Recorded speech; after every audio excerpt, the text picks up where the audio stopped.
Actuellement, le lieu est surtout connu parce qu'il abrite le Justiciat, où se tiennent les grands procès. Et vu comme ça, difficile d'imaginer l'ampleur du site. Alors prenons un peu de hauteur, et là, c'est un énorme espace que l'on découvre.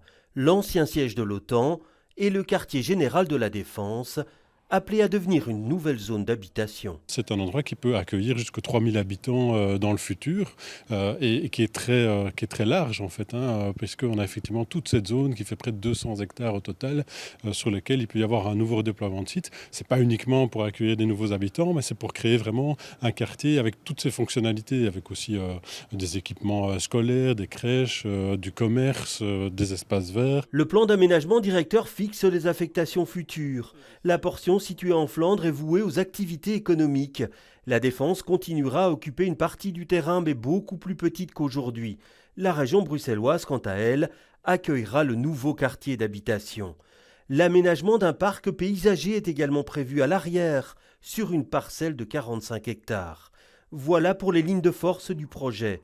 Reste à voir maintenant qui en assurera le développement. Il y a plusieurs possibilités, soit un opérateur public pour développer par exemple du logement et des activités productives, ou alors aussi des opérateurs privés qui souhaiteraient investir là pour développer par exemple du logement.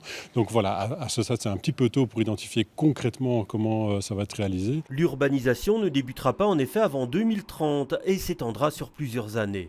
Un plan d'aménagement conçu en collaboration avec la Flandre. Les deux régions partagent une vision commune de l'avenir du site.